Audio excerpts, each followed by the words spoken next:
She is a speaker, an author. Her brand, Life Above Zero. She's an incredible coach, and her work ethic is uncompromisable. And so I'd love you to all be upstanding, please, and put a huge round of applause together as we welcome Lauren Kerr to the stage.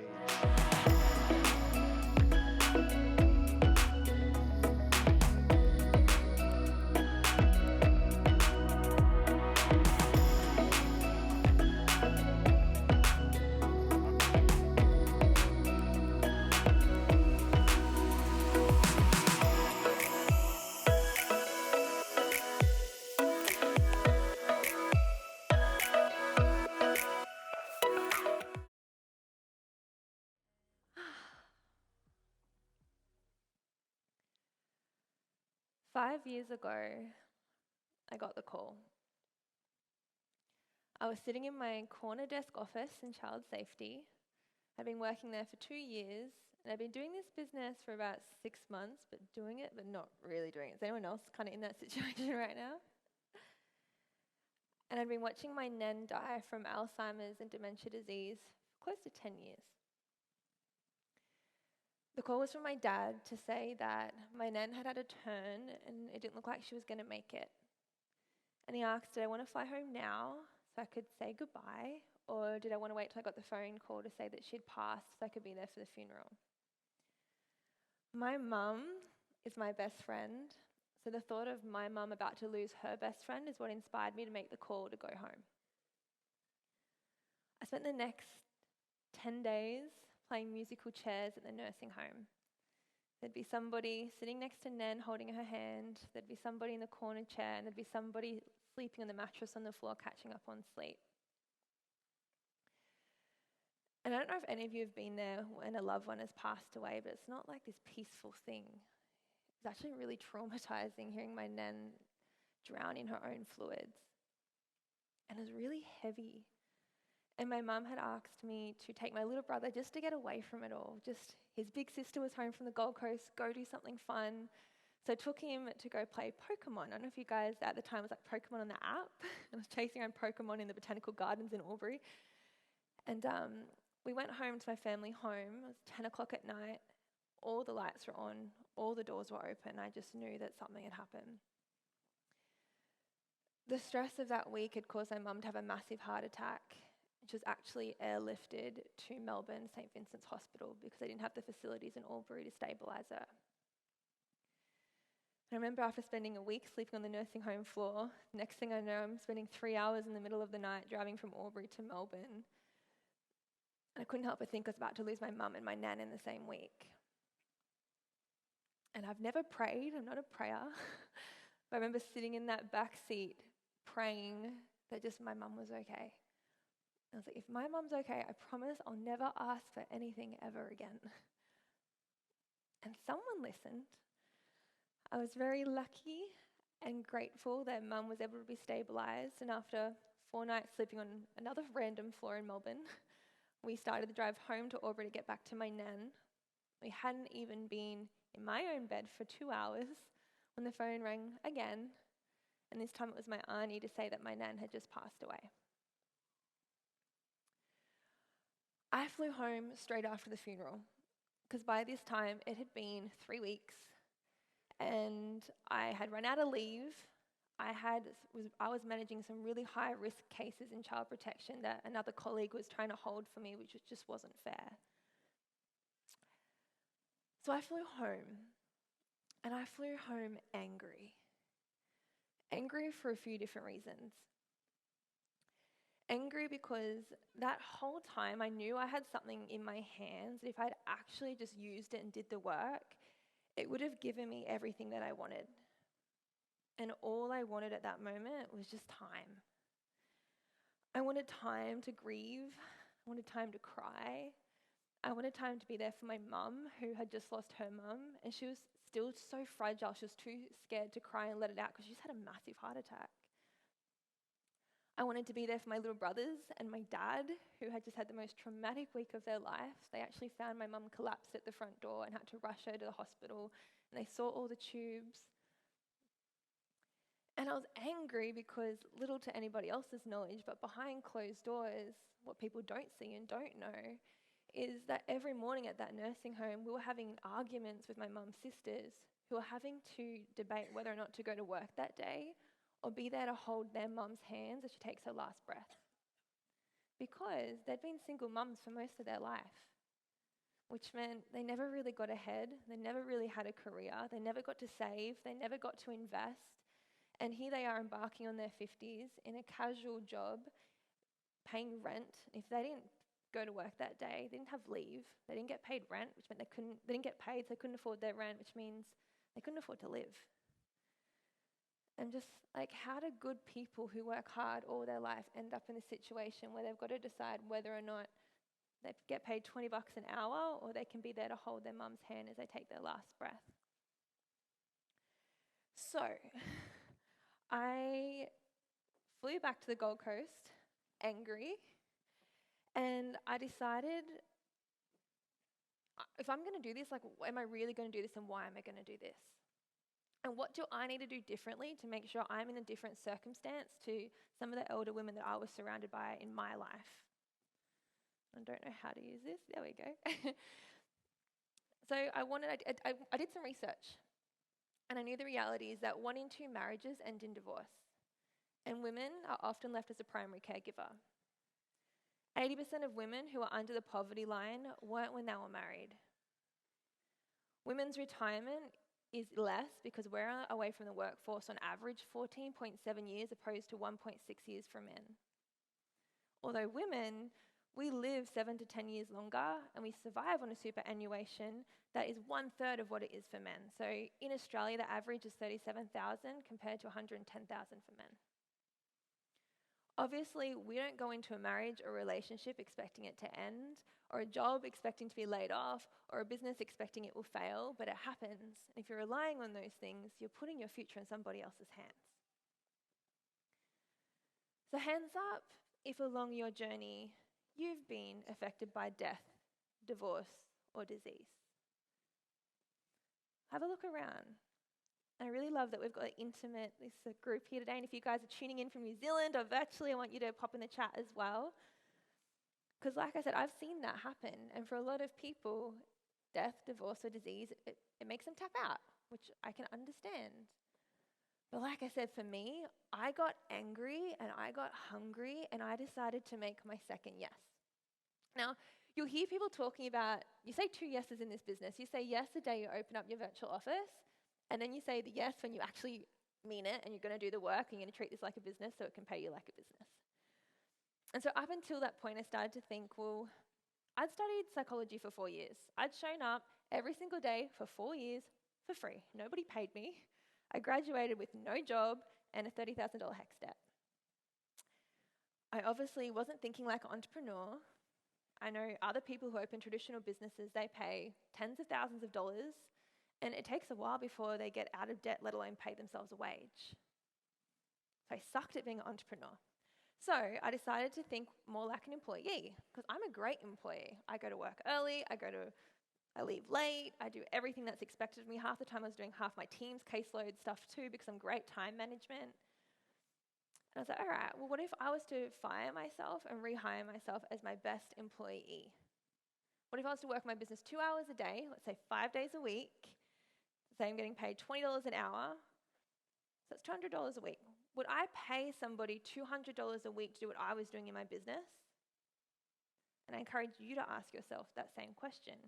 Would you pay somebody $200 a week to do what you're doing in your business right now? I don't know about you, but my answer back then was no. So I decided to fire myself and rehire myself as my best employee, and I started to show up and do the work. So I see this all the time when people start in this business. They treat it like a lottery ticket. Like, you got your 5 chances to win and become a millionaire. And I was kind of the same. I don't know if you can relate. But I got my scratchy ticket, and the first person that I was going to call was my mum. Hey, Mum, so I've got this holistic health program. I've got these cool products that we're trying, and I would love for you to give them a go and give me some feedback.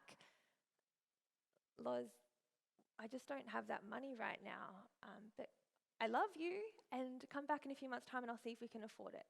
No worries. Didn't get lucky in my first one. My second one's my dad. Ring my dad. Hey, Dad, so I've got these products I'd really love you to try, and we're partnering it with our program. I'd really love to get some good testimonials. Could you give them a go for me? What did your mum say? Said not right now. Well, Mum's boss. No. Oh, good. There's no point calling my brothers. My brothers are younger and they're students. They're not working. I figured there was no point calling my aunties, because if my parents aren't in the financial position to afford it, I knew my aunties definitely were not. So I thought, I'll call my friends. My friends are really lovely. We all support each other. We believe in each other. So I gave them a call. I told them what we're doing. I don't know if you guys, when you're in your early 20s, did many of you value their health? Because my friends definitely did not. Hey, I'm doing this thing, and I'd really love you to try it. You're going to feel great. Loz, I don't really care about my health. All good, but I love you, and I support you, and I'll share all your stuff. All good. So I had one chance left on my lottery ticket. And I decided to go to social media. So I did my launch post, thinking, surely there's got to be somebody. Put up my launch post. I was getting so ready to win the lottery and become a millionaire. And it was crickets. I'd love to know, hands up here, who didn't have any friends or family, anyone in your warm market support your business when you launched? Good to know it's not just me. Have a look around. I really want this to be a really interactive conversation. Have a look around. It's a really beautiful group. Actually, guys, if you take anything away from this weekend, I really want you to know that you are in the right space. This is such a beautiful place. This is family. Like your sideline buddies, your mentors, your leaders, the corporate team, head office, we just want to see you win, no matter what that looks like for you. So you're right. This is a safe place. Let's have an honest conversation. So there's lots of us who are in the same position. How many do you know they do scratch their 5 spaces and like, oops, not lucky. This doesn't work. Oh, well, not for me. Treating it like a lottery ticket. I could have quit. Let's be honest. But I decided to ask myself some better questions. If I was a traditional business owner, let's say I was an electrician, could I run a business expecting all my friends and family's lights to keep breaking? No. You'd have to learn some skills. You'd have to learn how to market yourself, how to build a reputation, how to ask for referrals. And so I decided, you know what? I'm teachable. I'm willing to learn. I'm going to learn the skills, because you'll always hear people say, like, if you're teachable, you can do this. And so, unlike you might think about your mentors or your uplines, I didn't have any social media following. When you work in child safety, you have to be on private. People can't find you. So I created a Facebook name that was alias. It was Lauren Leagues. That was my middle name. And I created an Instagram account, which is Life Above Zero. And that was what I was already kind of using. So I had a blog on the side, but I literally had like 100 followers. And I learned the skills. I learned how to add value. I learned how to ask great questions. I learned how to build relationships. I learned how to follow up. I learned how to care for people. I learned how to offer solutions when people had problems. And I added value. Every Thursday, as scary as it is, I did a Facebook Live every Thursday before work at 8 a.m. That's how I built my confidence. It's how I got better at talking at camera. It's how people started to come to my page and be interested in what I was doing. So, having no friends and family support me was actually one of my biggest blessings at the start, because it made me learn the skills I needed to have to be successful in this business. And 5 years on, as you can see, I have a business that pays me like a business. But also, most of my friends and family are my clients of mine, because I've been consistent for 5 years. I've shown up, they've seen what the products and the programs have done for me. I've shared referrals and I've shared testimonials from my customers. And more importantly, I'm not just sitting here every day crossing my fingers and hoping I'm going to get lucky and win the lottery. Every day, I now have the skills to go and find a business partner, find someone who wants to create a second income with us. I know how to go find somebody who wants to get healthier and happier. I'm not just hoping somebody's going to come to me and I'm going to get lucky. That's not how you run a business. So, I don't know how to go back. Leave that for a sec. So I started to get a little bit of momentum. And I had my first couple of team join me. And no, none of my friends and family joined me. But from my small town, Albury, people had known of me. So I had a couple of acquaintances join my team. And they were my first. And when your first team join you, it's like they're your babies. Can anyone relate? Like, you're so excited for them and you want to protect them and you want to cheer them on, and they're taking their first steps and you're like, they're cheering them on, and you're so protective of them. And I'll never forget, as my first couple of team started to take their first couple of steps and they did their launch post, I'll never forget the comments that rolled in. This is a scam. This is illegal. You've joined a pyramid scheme. You can't do that. You're not a health professional. And my heart sank. Business is hard enough. Getting out of your own way, taking inspired action, let alone when you have people going out of their way to be nasty and tear you down and bully you. And it was relentless. Like, these people, they made up memes about my team. And my team quit. Smoke bombed it, gone, ghosted me. It was like I never existed, which I understood. But then what was really like the dagger through the heart was when my cousin shared the meme paying my team out. And I remember thinking, if it's okay for strangers and people you not know to not support you, but if your own friends and family don't support you, then what's the point? This is hard. Like, I should just go back to my job. I'd studied 4 years to get that job. It was in a profession that was understood and respected. I got a good wage. I got good super. I got maternity leave. But then, once again, I asked myself some better questions. I'd love to know who else has had anyone on their journey, not just believe in them, but go out of their way to bully you. Yeah. This profession is so misunderstood.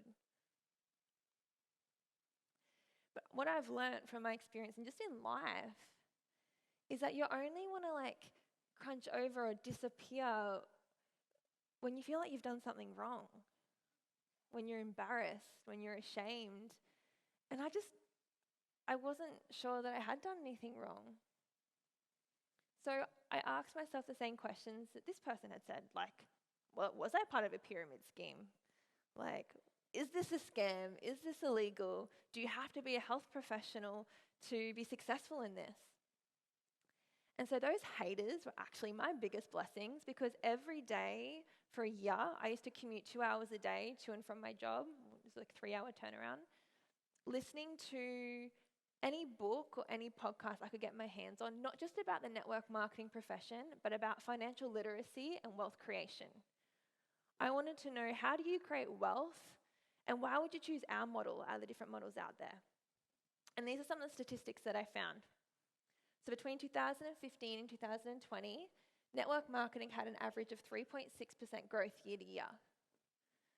You guys, some of you have dabbled in traditional business, some of you have had traditional businesses before you came to this business, and you may know new startup businesses, after 1 year, 50% fail. After 5 years, 80% fail. After 10 years, 96% fail. And with an average of $60,000 investment. Ours is only $165, guys. And what I loved about ours when I did the research is that something that our model had that traditional business didn't was residual income. So you will know we talk about qualifying your business. I think we've even got something on tonight for the Comma Clubs, which is 3 Club. And the reason why your mentors are so obsessed with trying to get you there so you can unlock residual income.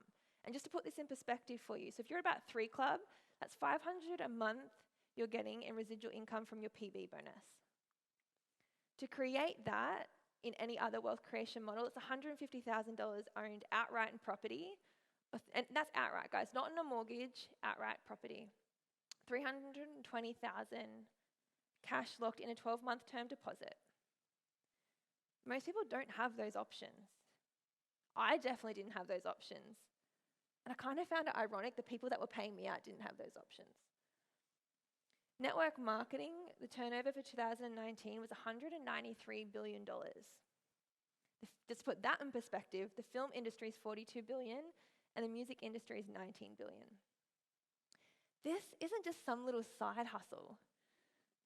82% of women making over $100,000 a year are doing it their home-based businesses. And they're doing something that they're passionate about. They're doing it in a way that feels authentic to them. They're doing it around kids without having to burn themselves out, sacrifice time with their kids, and they get to hang out with people they actually like. So, I look back now, but those haters were my biggest blessings. If it wasn't for them, I wouldn't have got to work in building my belief in the profession. And it's because of them I have the confidence and the belief in the understanding of what this is and what this isn't. I've written books about this profession. I've got a podcast about this profession. I've got blogs about this profession. I'm a proud ambassador of this profession because of those haters. And I also think it's because of those people that I'm one of the #1 recruiters in all of Australia and New Zealand.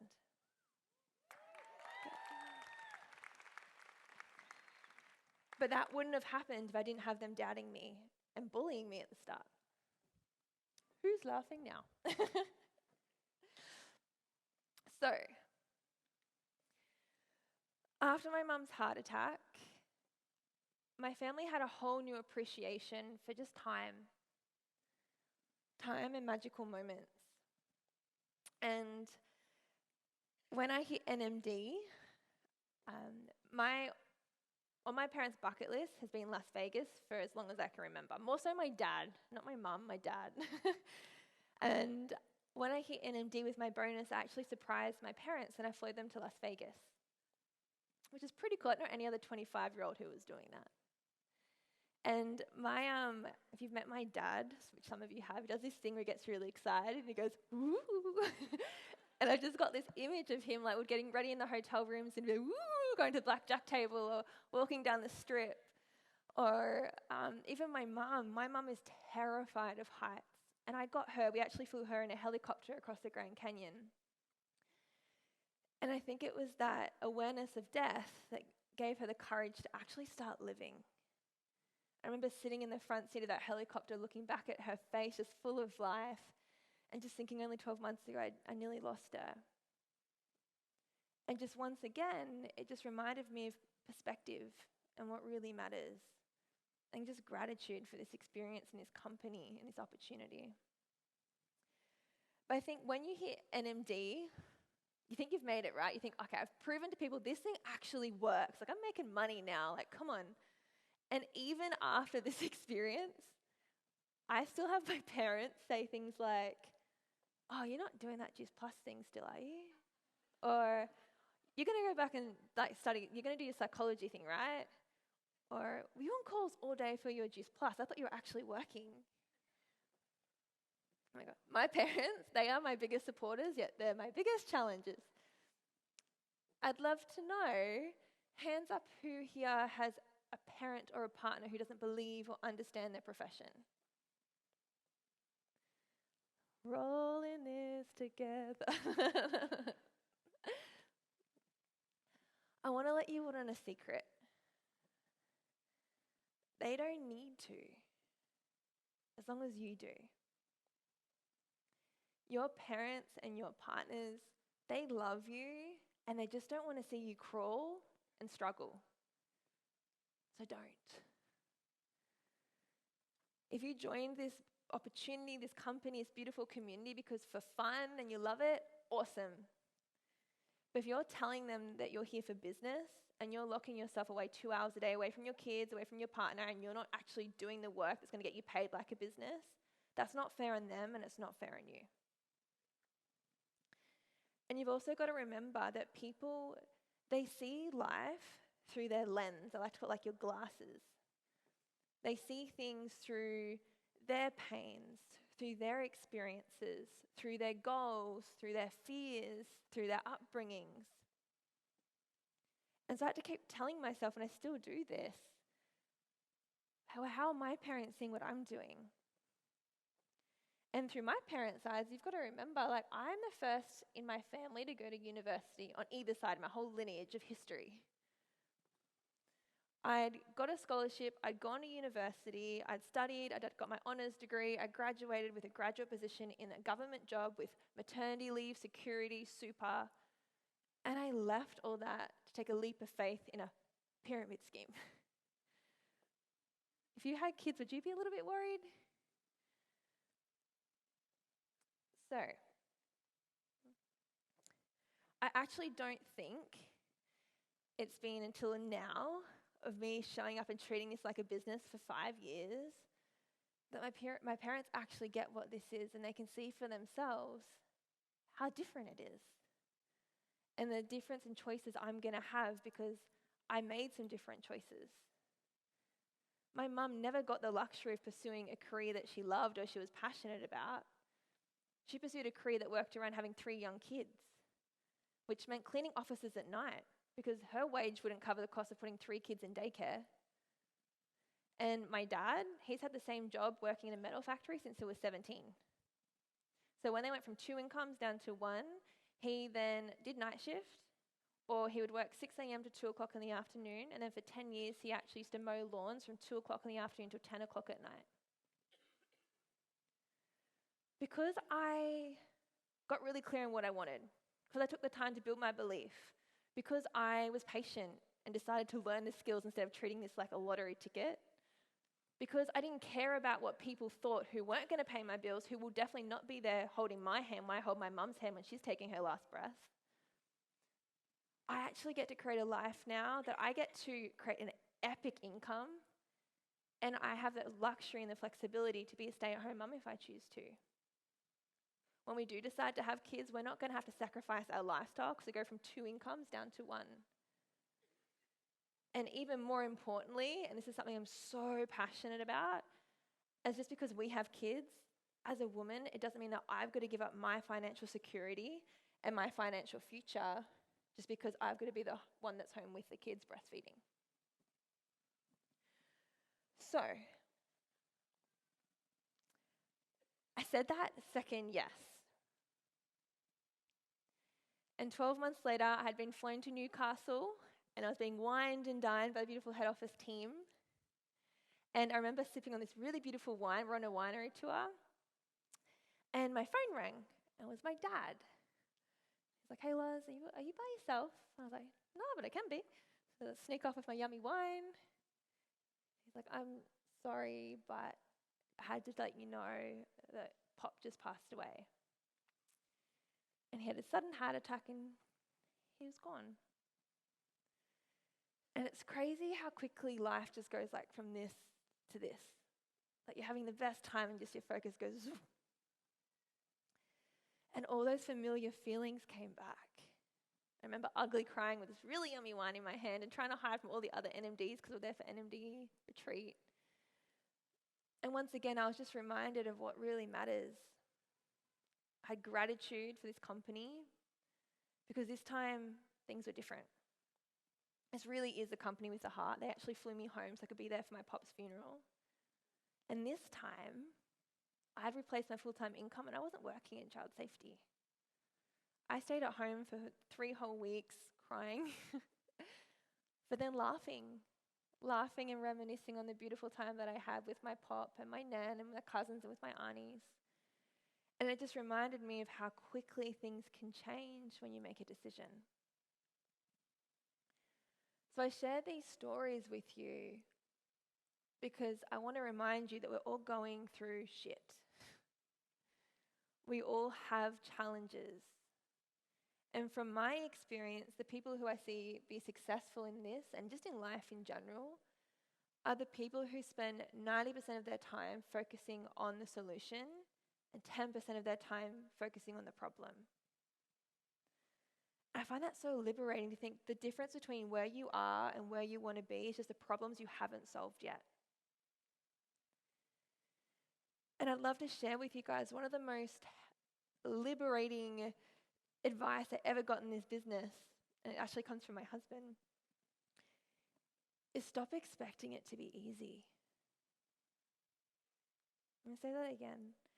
Stop expecting it to be easy. Life isn't easy, so why would you be so naive to think that business is? And frustration, if you're frustrated in your business right now, all frustration is misplaced expectation. So stop expecting it to be easy. Instead, focus on the solutions. Welcome problems. Get excited about the person you're becoming, the leader that you're growing into, the people that you're going to help. So I really want to share with you guys, you've probably heard this business is 80% psychology and 20% mechanics. So I wanted to share with you guys some mindset tools that really helped me so you guys don't quit when it gets hard.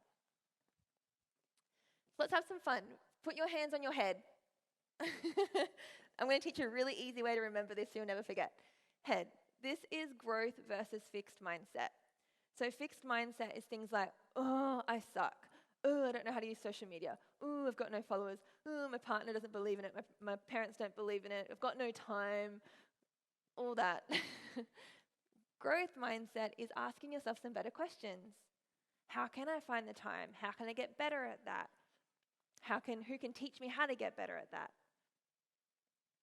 How can I build my belief in that profession? That's your mindset. Second, put your hands on your heart. This is empathy. Whether you're talking to potential team, potential clients, existing team, existing clients, I want you to remember that everyone is seeing and experiencing life through their values, through their goals, through their pains, through their upbringing, through their culture, through their love language, through their communication and learning styles. So stop taking everything so personal and instead get personal. What's going on for that person? What's important to them? What are they inspired by? What are they motivated by? And from my experience, hurt people hurt people. Sounds cliche, and it's honestly, I've heard it so many times growing up, it wasn't until this business I really got it. If somebody's trying to tear you down, it's because they are below you. It's because you're happier, you're radiating high, you're triggering them. I've never met a genuine, happy, successful person that wastes their energy tearing somebody else down. Next thing is gratitude, which is your hands. Put your hands together. This is what gives us perspective. So just to prove something and show this to you. Now, I said at the start I want to have an honest conversation with you. I really hope. I'm going to ask some questions, and I'd love for you guys to be honest with me. Hands up if these products have helped you improve your own health. I really want you guys to have a look around as we're doing this little exercise. Can you keep your hands up if you've shared these products with somebody else and you've seen it improve somebody else's health? Look at the impact we're having, guys. Okay, you. Okay. Hands up if this community has made you a better person or a better parent. Can you keep your hands up if this community has saved you? That's pretty epic, hey guys? Hands up if this business has helped you welcome an additional income stream into your home. It's pretty good for something that doesn't work. Could you keep your hands up if this business has been the difference between food being on the table or roof being over your head some weeks? Have a look around, guys. Thanks for your honesty.